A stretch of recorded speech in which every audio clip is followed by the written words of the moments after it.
What's up, guys? Let's jump right into this thing and let me talk to you about the Twilight Zone table that we just had our one ball challenge on. So, as I was writing notes during this week's play, I couldn't help but think to myself, how can I talk about the Twilight Zone pinball table if I have never really watched the show that it's based on? So I decided to do that this week, and I went and started watching episodes from season 5. And season 5 actually has a lot of the episodes are referenced on the Williams table, such as Talking Tina, about the creepy doll in the show. And so if you remember, when you get an extra ball, on Twilight Zone, you'll see a little doll and it'll say, "I'm talking Tina, here's your extra ball." And so that is where it's referenced from. But, to talk about the Twilight Zone, there's so many ways you can go about it.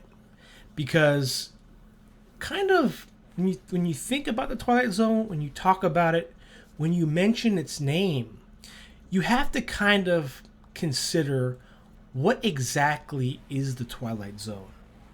And I think that's one of the most interesting things about this show and what makes it so interesting to watch and to talk about. Because this Twilight Zone is this sort of metaphysical dimension, right? It's not really based or grounded in reality, but it's also not entirely based in fiction, right? It's somewhere in between where, reality and fantasy sort of get mixed up, right? I guess what you could kind of consider the Twilight Zone is like maybe the Matrix, right? To put it into modern terms. But to me, the Twilight Zone is this kind of paranormal experience that exists between two different modes of reality, right? With, your physical, what we consider reality, and the metaphysical, what is not seen. And the show really, prides itself on making viewers use their imagination, right? So when the show begins, the Rod Sterling is talking about how it's a dimension of sight, sound, and substance in many things, right? And so when you watch the show, you really start to use your imagination. And that's the power of the Twilight Zone, is because as you're watching, the tension's building up, and you're really coming up with these things in your head. You're relating the episodes and what's going on to your own life, and it's just really kind of interesting in that way. A lot of episodes in the Twilight Zone play like cautionary tales, kind of making a statement about culture and society. But what's interesting about the Twilight Zone episodes is that really the meaning is left up to the viewer. It's a lot of the times the episodes are end with a lot of questions, where you still have a lot of unsolved, unanswered questions, and that's the beauty of the Twilight Zone.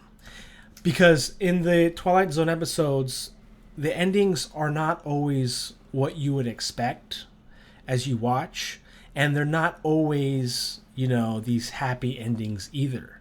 A lot of times when you watch the Twilight Zone, these episodes end kind of in, in something that where you want, you have more questions and you want more.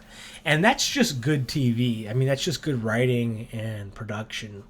But I think that's what I really took from watching several episodes of the Twilight Zone.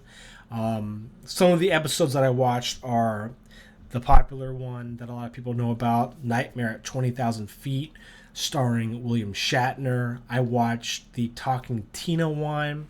I watched an episode called Steel. I watched one called The Old Man in the Cave, among others.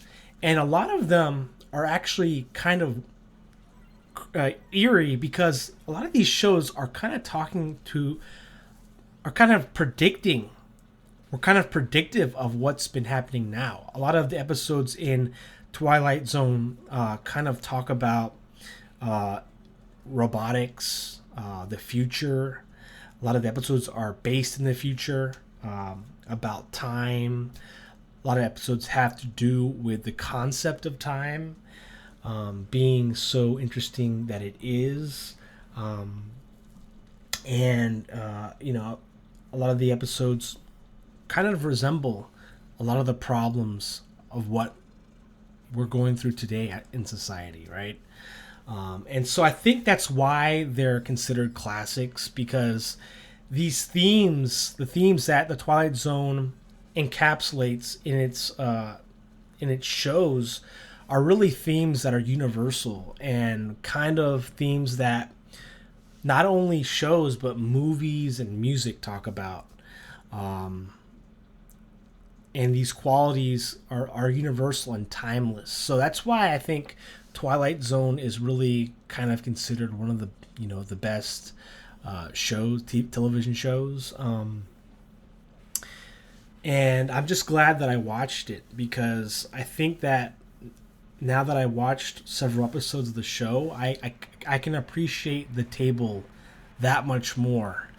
And I think that's what you kind of have to do when you're playing a licensed theme like the Twilight Zone, because the Twilight Zone is a huge IP. It's a huge license that Pat Lawlor, the designer, had to work with.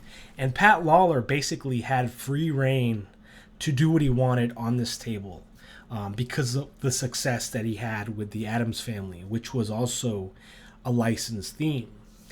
But, talking about the table itself, I think that it would have been cool if the table was in black and white, like the show. I think that would have added, I think it would have made it a little more interesting, because the classic show was in black and white. So I'm kind of curious as to why he made it, a colored playfield and whatnot. I don't think it takes away from it, but I think when you have, when you're based on a show that's black and white, I don't know, I think a black and white theme would look pretty good on it. This table, from a pinball design perspective, is just really out there. A lot of people who talk about this table say that Pat Lawlor really went a little overboard with it, and I can agree to that to some degree, but it's definitely very similar to his other tables, but probably one of his most robust tables, because you just have so many different shots. You have those extra flippers, you have the extra mini playfield when you battle the power with the magnets, which you also had in Addams Family. You had a lot of magnets on the playfield. And you also had really cool toys. I mean, you had an analog clock on the actual machine and a physical gumball machine. And a lot of times the clock itself on the machine would break down, probably because it was moving constantly as you play the game. And anytime you have a moving part, especially a clock, I think those will break down. So that was something that I remember from reading about the table. And then the gumball machine, people started later adding like colorful gumballs to it to make it look like a little more like a real gumball machine. But the table from factory never came with those gumballs. It was just an empty machine, as far as I remember. But you just have a really kind of far-fetched table that is challenging, very challenging, because to play this table in a one ball is difficult as it is. But I was playing a lot of classic mode, and I was trying to actually get to the wizard mode on this table called Lost in the Zone. And I could never come close. I think I maybe did. I maybe got like 12 door panels, and I think you have to collect 14. And once you collect all the door panels, that's when the Lost in the Zone starts. But this table is so tricky because there's just so many ways to play it. And I'm talking more about a 3-ball because you have so many opportunities for extra balls, right? And I had like one time I think I got like 3 or 4, and I could still not get all the door panels to get to the wizard mode. So that just kind of shows you, how tricky it is. But I just couldn't stop playing, and I think, watching the show really kind of made me enjoy the table more. So I would suggest, if you haven't seen the Twilight Zone, or if you haven't seen it in a long time, definitely, watch an episode or two. And it'll make you appreciate the table when you go to play it again. There's episodes from season 5 that I referenced, I believe, like Talking Tina. There's a robot episode called Uncle Simon. I think that's what I think that's where the reference is, or it could be another one.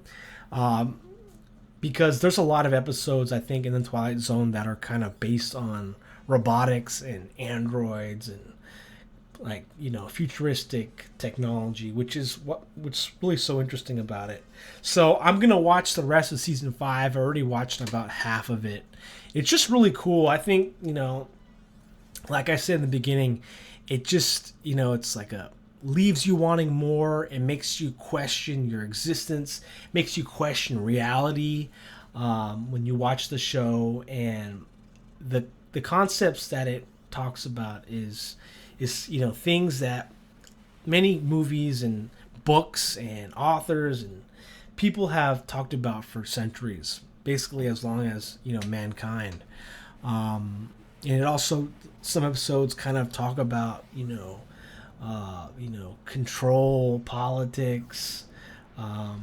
It's basically everything that we face and discuss as man, right? So I hope you guys enjoyed this week's 1-ball challenge. I certainly did. It was a close tournament with 10 attempts, so the 10 attempts did make it a little more challenging, because I know that some people can kind of use them all rather fast, and so I actually only used 5 because I was playing a lot of Twilight Zone on solo to try to get to wizard mode, which I couldn't do. But I had 5 attempts left. I was kind of saving them to see if anyone surpassed me, but I came in first. I got lucky, and the way I did that was through the power ball, which is a ceramic ball that is not affected by magnets on this table. And so I got the Powerball Mania going, where you score a jackpot on the upper playfield, the mini playfield, and you get a big bonus. So the Powerball Mania plus the Powerball bonus was really huge. I think on a 1-ball, multi-ball will get you a lot of points, and just shooting the left and right ramp. And I think another thing too, to be good at this table, you have to know how to use the secondary flippers, because they will hit into the camera and into the piano, which are really ways to start modes and to collect the door panels. But this table has many ways to score a lot of points, but really you just want to start multi-ball if you can. And I felt like I didn't deserve this, because I just got this score with 1 ball with the Powerball, and I just felt like it was like kind of cheap. Like I don't feel like I deserve this score, but I'll take it. First place in our tournaments is really good, so I got first. In second place, we have Moonface Maddie with 218 million points. really close to my score. I was telling Crops how close his score was getting. I wasn't sure if I needed to use my other attempts. But congratulations to Moonface Matty for being in second. And then in third, we have my friend Michael, a.k.a. Dracky, with 186 million points. And Dracky was telling me that he used all his attempts. But Dracky, for a long time, I think he wasn't first. So when I saw him in first, I was like, okay, I have to get in first, right? And then once I did, I saw scores coming very close too. In fourth place, we have Carpy's Son with 132 million points. In fifth place, underneath him, we have Krobs with 127 million. And so when Krobs got into the tournament late, but I saw his score jump, which was really cool to see. And same with Job of the Blade. Job of the Blade came in sixth with 126 million. He was telling me that he still had like 5 attempts left, but the tournament has already ended. But look how close that is from 5th and 6th, 1 million points there. In 7th place, we have Urko 1945 with 118 million. Below him, we have UTD 4000 with 90 million. And in 9th place, we have Balchi 99 with 82 million. So Balchi was sitting in last with like 13 million. I was wondering if he was going to wait to use all his attempts. We were kind of wondering that. Michael and I, we were like wondering, is Balchi going to shoot up there with his score, or is he waiting? But his score did increase to 82, so congratulations to Balchi for making it in the top 10. To round it off, we have Bad Jack Daniels in 10th place with 70 million points. Congratulations to my friend Bad Jack. Underneath him, we have Leon 102, Lazy Space Cat, with 68 million points. Very close to Bad Jack there, 2 million differential. In 12th place, we have Gapvik with 61 million. Gapvik was telling me that he used up his attempts pretty fast, and that he had a lot of those outlane drains. So, very tough table, especially on the outlanes, because you have no kickback. But what I like about this table and a lot of Pat Lawlor tables is the double in lane. How he has like a double in lane on the right or the left. But I like the double in lane a lot. Kind of saves the ball from draining. But thank you to Gapvik for showing up in this tournament. And next week we'll have unlimited attempts. So limit should be not a factor here. In 13th place, we have a long-time member and challenger, Fabled Scarab 79 with 41 million points. And in 14th place, we have my friend Wombat in the Hat with 22 million points. So thank you to everyone who played and participated in this week's challenge. I enjoyed it. And let's go on to this week's challenge for a one-ball challenge on Williams Black Rose. Let me just make sure that that was the table that you guys wanted, because I put up a vote. Yeah, it looks like Black Rose wins. Got 40%. Okay. So we have, Williams Black Rose. Where's Black Rose? Here it is.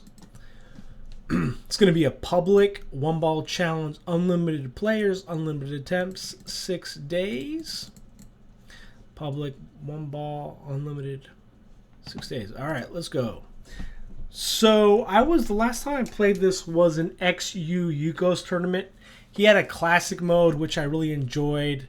I like Black Rose because it's a very different table in terms of the video modes. You got a lot of video modes. You have the cool cannon. So here is the ID QBG5, and let's go here. Let me just get this started. You also have a skill shot. Come aboard, matey. All right. There's the skill shot. You want to hit one of those spot targets. You also have an extra flipper, kind of like a Pat Lawlor table. I'm not even sure who designed this. Was it Pat Lawlor? I want to say no, but we've just been playing so many Pat Lawlor tables lately that I don't even know. If I see a third flipper, I'm automatically saying, oh, this is a Pat Lawlor table.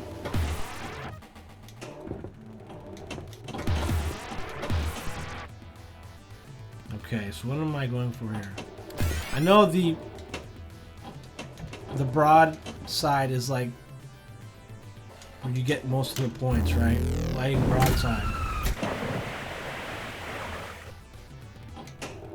And then sinking the ship as well.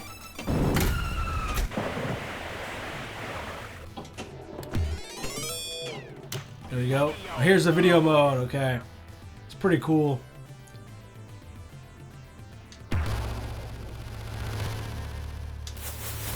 Yeah. I feel like the knife throw is like the easiest, one of the easiest video modes.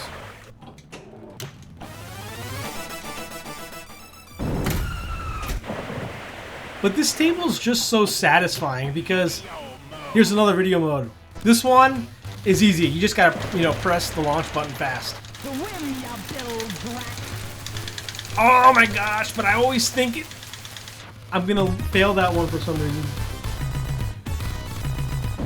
The hardest one for me is swinging from the rigs. That one is the hard one. Because I, like, jump too early. Oh, come on! Alright, that's not a good score. But I'm definitely going to play more throughout the week. But yeah, I just wanted to play for you guys there. So thank you once again for watching. I hope you guys have a great week, and I hope you enjoy the tournament. Till next time, I'll catch you guys later. Take care.